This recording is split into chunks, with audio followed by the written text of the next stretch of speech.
Plantear un programa sobre la figura de Franco puede sonar a un tema más de los que se estudian en Historia Contemporánea de España, pero la profesora María Soledad Gómez de las Heras, del Departamento de Historia Contemporánea de la UNED, nos propone un enfoque de esta figura de nuestra historia reciente desde otra perspectiva que resulta complementaria de la histórica, y con un invitado que ella misma nos presenta.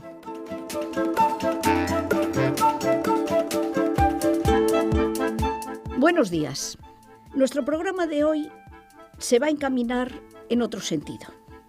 Está orientado al estudio y conocimiento psicobiográfico de un importante personaje que ha jalonado nuestra historia durante una gran parte del siglo XX. Para ello, para su estudio, ha tenido la gentileza de acompañarnos hoy el doctor don Francisco Martínez López. Buenos días, doctor. Buenos días. El doctor Martínez es médico especialista en medicina psicosomática. Está formado en la escuela del doctor Roz Carballo y es estudioso de la figura del general Franco. Ha estudiado su mundo íntimo, personalísimo, documentándose en múltiples entrevistas con allegados, familiares y amigos. Vamos a empezar, doctor. Según tengo entendido, el objetivo de la medicina psicosomática es indagar los orígenes de los comportamientos. Ello, supongo, que le habrá llevado a conocer todo aquello que estuviera a su alcance en torno a la familia Franco. Por lo tanto, supongo que tendrá muchas cosas que contarnos en el breve tiempo que tenemos en el programa. Bueno, el proyecto y la actuación inicial mía fue desentrañar qué es lo que significaba este hombre y qué es lo que en este hombre se da como elemento identificativo que marca una trayectoria verdaderamente impresionante a lo largo del siglo XX. Es decir, tenía que salir más allá de todo tipo de actuaciones o versiones políticas con respecto a lo que me importaba a mí era la figura como persona y adentrarme en ella. Por consiguiente, creí que lo más importante en este sentido era encontrarme con todas aquellas personas que de alguna manera habían tenido convivencia, parentesco, etcétera, con esta figura. Particularmente Ferrol, donde hice bastantes viajes, Oviedo, Sahagún, el administrador de la Pinilla y, por supuesto, Madrid. Y alguna correspondencia con algunas personalidades de México. Bien, pues vamos a empezar a hablar de esta familia en la que nace Franco, que supongo que tuvo sus peculiaridades que marcaron su identidad o su no identidad, como vamos a ver después. Primero, nace en Ferrol.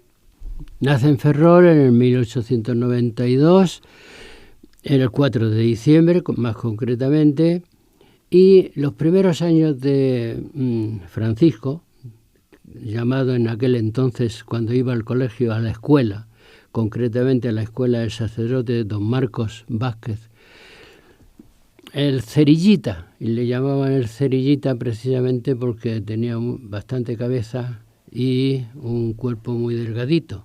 Entonces este personaje, mencionado y reconocido por personas que iban con él a la escuela, primero a la del Vázquez, el señor Mateo, y después a Manuel Camellas. Todos coinciden en que era un solitario, todos coinciden en que se sentaba en primera fila él solo, todos coinciden en que cuando ellos iban a jugar a la plaza de Amboajes, Franco siempre solo se marchaba a su casa. Es decir, la representación de él entre el medio social en aquel entonces era absolutamente mínima. Doctor, estamos en una etapa de la familia en que estaban todos, porque luego el padre se va. Esta familia es que no era, digamos, un cobijo para él. ¿Estaba marcando ya su trayectoria? Cuéntenos esta etapa. Bueno, sería encuadrarla porque nos va a servir de base para conocer la cimentación sobre la que se asienta todo el proceso que en su día va a ir construyéndose acerca de su propia identidad. Entonces, ahí hay 4 pilares. El primer pilar es el que representa a su madre reconocida por todos los ferrolanos que yo pude entrevistar, una persona excelente, una persona maravillosa, con un índice de religiosidad de misa y comunión diaria, una persona volcada sobre los necesitados. Tenía una academia para dar clase a los obreros que normalmente concertaba con ellos: yo doy clase gratis a cambio de que vosotros los domingos vayáis a misa. Esta era Pilar, mujer más bien seria, retraída, dicen de ella algo triste, siempre de luto, pero entregada totalmente a su familia. Tenía 25 años cuando se casó. La tristeza la veremos después. ¿Por qué, doctor? No le quiero interrumpir. Frente a eso está el padre, es decir, don Nicolás, y don Nicolás, que tenía 10 años más que ella, 35 cuando se casaron. Pues don Nicolás tenía una fama tanto en Madrid como en el Ferrol impresionante, porque se consideraba, como intendente de Marina, se consideraba una persona honrada y honesta. Pero los epítetos que le dedicaban rompen el vocabulario. Desde pendón, faldero, chulo de la bombilla, jareta, tarambana, pendón, disoluto, en fin. No hay epíteto que no lo hayan cargado sobre él. Muy mujeriego. Personajes antagónicos uno y otro totalmente. Absolutamente extremos, porque este hombre era muy temido por los hijos, castigaba seriamente, era muy severo, esa es la palabra que utilizaba su hija, Pilar, severo y agresivo, muy violento y por supuesto muy temido por los hijos. De tal manera que Franco ingenió un sistema para no cargar tantas penalidades como sus hermanos, concretamente Nicolás. La madre paliaba, cuando les dejaba sin comer, que era uno de sus castigos, paliaba a espaldas del padre dándoles la comida. Supongo que esta fase que vivió Franco la viviría pues con toda esta carga que usted ha descrito de 2 personajes contradictorios. Después el padre se va a Madrid. ¿Fue una etapa de tranquilidad para la familia?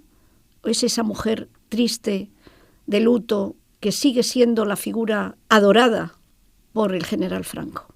Bueno, el padre se marchó en el 1907 cuando presentó a Franco, concretamente a su hijo Francisco, en la Academia de Toledo.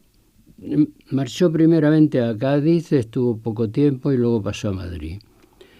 El padre, dicen, la mayor parte reconocía que había dejado a la familia, que les había abandonado, económicamente no.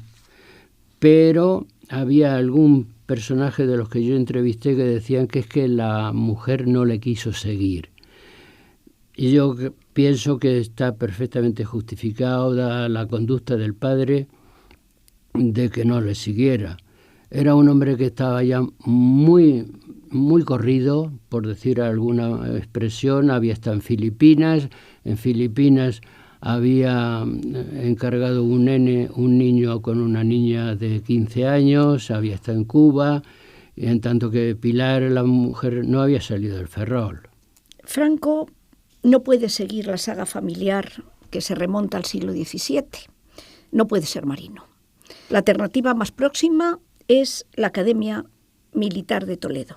Tiene 14 años, es acompañado por su padre Y he leído en sus escritos que es cuando comienza realmente el proceso identificativo de Franco.